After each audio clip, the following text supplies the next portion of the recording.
विक्की चुप करके मुंह बनाए बैठा था। अरशद ने अपना हाथ इसके कंधे पर रखते हुए ये गाना गाया। अवे आप डूए रोस बैठे था मना होगा कौन वे, हाय मना होगा कौन वे। विक्की फिर इसके हाथ अपने कंधों से हटा कर मुँह बना कर बैठ गया। अरशद इसके सर पर थप्पड़ लगाते हुए चल दफ़ा नखरे दिखा रहा है, फिर मेरे साथ आकर बेंच पर लेट गया। मैंने कहा देखो अरशद, रीडिंग रूम के सामने वाले कमरे में हदीस लिखी हुई है कि जब 3 आदमी साथ बैठे हों तो 2 आदमी आपस में हल्की हल्की आवाज़ में बात ना करें, कि ये तीसरे बंदे के लिए रंज का बहस बनेगी, समझेगा कि शायद मेरे खिलाफ़ कोई बात हो रही है। अरशद अच्छा, मुझे तो पता नहीं था, आज ये बात प्रैक्टिकली सामने आ गई। मैंने विक्की को कहा भाई उसने आपके खिलाफ़ कोई बात नहीं की, वैसे अलग थलग होकर बैठना है तो वेलकम, बैठे रहो। अरशद सिर्फ वेलकम नहीं बल्कि मोस्ट वेलकम। थोड़ी देर बाद बेल हुई। विक्की पहले जो नाराज़ हुआ बैठा था खुद ब खुद सही हो गया। अरशद के पास आकर उसे जगाने लगा। उठो अरशद भाई, बेल हो गई है, उठो ना अरशद भाई, अरशद भाई उठो ना अरशद भाई। अरशद चुप करके सोया रहा। मैंने कहा चल बेल हो गई है, पीरियड को देर हो रही है, जल्दी आओ। विक्की हाँ चलें। 2-3 कदम चला फिर रुक गया। 1 मिनट रुको, आता तो वैसे भी नहीं है, इसका जनाजा तो पढ़ते जाएं। अरशद बेंच पर लेटा हुआ था, इसके साथ जाकर हाथ बांध कर ठहर गया। मैंने कहा नहीं विक्की, जनाजा नहीं पढ़ो, हर बात मजाक नहीं होती, मजाक को दायरे के अंदर किया करो। विक्की नहीं, इसने भी मेरा जनाजा पढ़ा था ना, इसने मेरे घर में आकर मेरा जनाजा पढ़ दिया था, जनाजा पढ़कर फिर भाग गया था, ये रुका नहीं था। मेरी अम्मी अगर इसे देख लेती ना बहुत गुस्से होती, मेरी अम्मी ने इसे देखा नहीं था। मैंने कहा चलो फिर तुम भी पढ़ लो, इसने तेरा जनाजा पढ़ा था तो तुम भी पढ़ो अब इसका जनाजा। विक्की चलो अरशद उठना है तो उठ, वरना मैं तेरा जनाजा पढ़ रहा हूँ। अरशद चुप करके लेटा रहा और ये हाथ बांध कर सामने ठहर गया। तो तस्मिया पढ़कर सुरफाते पढ़ रहा था कि अरशद उठकर बैठ जाता है। विक्की लोगों अखबार में खबर दो, अखबार में खबर दो, एक मुर्दे का जनाजा पढ़ने से मुर्दा उठकर बैठ गया है। आज डिग्री कॉलेज में मुर्दे का जनाजा पढ़ते वक्त मुर्दा जिंदा हो गया है। अरशद क्या हुआ, क्या शोर मचा रखा है? मैंने कहा बेल हो गई है, चलना है। अरशद चलें। चल दिए पेट भरने। हाँ अजीज़ान मोहतरम, इस तरह से हमारा वक्त गुजरता रहा। हम तीनों दोस्त सुबह सवेरे एक मंच पर इकट्ठे होने के बाद पेट पढ़ने चले जाते। खाली पेट में कभी हम रीडिंग रूम में अखबार पढ़ने चले जाते, कभी वापसी उस बेंच पर आकर इस बात के मुतालिक डिस्कस करते, फिर कभी नोटिस बोर्ड पर नोटिस पढ़ने चले जाते। अक्सर जब हम नोटिस पढ़ने के लिए जाते तो ये साथ वाले वाश बेसिन पे चले जाते, वहाँ जाकर ये मुँह धोते, कंघा करते, आईना देखते वगैरह वगैरह।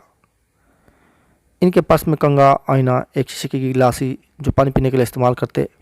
बाज़ औक़ात ½ लीटर नैसरे पानी की बोतल साथ ले आते, जो ये चलते फिरते गिलास में 1-2 घूंट डालकर पी लेते। एक पॉकेट साइज टिश्यू पेपर का पैकेट, जिससे ये आते जाते 1-2 पेपर निकाल कर बड़ी स्पीड से चेहरे का पसीना और गर्द गुबार साफ़ करके फेंक देते। लिपस्टिक नुमा एक ऑयल जो ये होंठों पर लगाकर धूप की मुखालिफ में बैठते तो इनके होंठ 7 रंग में चमकते। इन सब चीज़ों के अलावा रसीली, गम, गोल्डन सुपारी वगैरह भी हर वक्त इनके बैग में मौजूद रहती, लेकिन पढ़ने के लिए उर्दू या इंग्लिश जैसी हल्की फुल्की किताब के अलावा और कोई किताब इनके पर्स में ना मिलती। मेरे ख्याल में इनके मेकअप के सामान का वज़न इनकी किताबों के वज़न से ज़्यादा हुआ करता था। बहरहाल सारे पीरियड पढ़ने के बाद वापसी उस बेंच पर आकर विक्की गाड़ी का इंतजार करने बैठ जाते। विक्की गाड़ी आती, उसे लेकर चली जाती, हम भी उठकर घर को चल देते। ये हमारे रोज़ाना के मामूलात थे। इस तरह से हमारा वक्त गुजरता रहा, लेकिन इन्हीं दिनों हमारे दरमियान एक वाक़या रोनुमा हुआ जो कभी भी फरामोश नहीं किया जा सकता। वाक़या से चंद रोज़ कबल हम तीनों उस बेंच पर बैठे थे कि अचानक हमारे दरमियान इस्लामी बातें होने लगी। अरशद ने कहा बस ये तो हमारा स्टाइल है जिसे हमने अपना रखा है, वैसे हम इबादत बहुत करते हैं अल्हम्दुलिल्लाह, तकरीबन 5 वक्त की नमाज़ पढ़ते हैं, 15 शबान की रात को 100 रकात नमाज नफिल पढ़ते हैं, सारी रात जागते हैं। फिर जब रमज़ान शरीफ आता है तो सारे रोज़े रखते हैं, कभी एक रोज़ा भी मिस नहीं करते। फिर हर साल आखिरी अशरे में इत्तिकाफ़ बैठना हमारे लिए मस्ट है। अच्छा आप कभी इत्तिकाफ़ में बैठे हैं? मैंने कहा नहीं, अभी तक मैं इत्तिकाफ़ में नहीं बैठ सका। अरशद बस फिर आप भी हमारी शान का मुकाबला नहीं कर सकते, पता है, हमारी शान का मुकाबला कोई भी नहीं कर सकता। हम बहुत बड़े इबादत गुज़ार हैं, बहुत बड़ी इबादत करते हैं, पता है आपको। मैंने कहा मेरे भाई, मैंने आपकी शान का मुकाबला कब किया है? आपकी शान का मुकाबला तो वलीउल्लाह भी नहीं कर सकते। आप इतने बड़े अहलुल्लाह, मुत्तकी, वलीउल्लाह, मैं तो तुम दोनों को गौसे आज़म से भी बढ़कर समझता हूँ। आपके जूतों की मिट्टी, उम्मत की आंखों का सुरमा, मैं आपकी शान का मुकाबला करूँ, ये तो मेरे लिए गुस्ताखी है, मैं तो इसे सोचना भी गुस्ताखी समझता हूँ। अरशद हंसते हुए नहीं नहीं ऐसी बात तो नहीं है। खैर मैंने कहा हाँ, आप इतने बड़े इबादत गुज़ार वलीउल्लाह, बस ये तो आपका स्टाइल है जिसे आपने अपना रखा है। वैसे आप बहुत बड़े वलीउल्लाह हैं। 15 शबान की रात को आप 100 रकात नमाज नफिल पढ़ते हैं। क्या हुआ फजर के सिर्फ 2 रकात नमाज फ़र्ज़ नहीं पढ़ते? तो रमज़ान मुबारक के आखिरी 10 दिनों में पता नहीं आप कितनी इबादत करते होंगे। फिर क्या हुआ ईद के दिन शैतानी काम करते हैं? तो रमज़ान मुबारक में तो पूरा महीना आप खुदा रसूल को राज़ी करते हैं ना, फिर ईद के एक दिन खुदा रसूल को नाराज़ करने से क्या हर्ज होता है भला?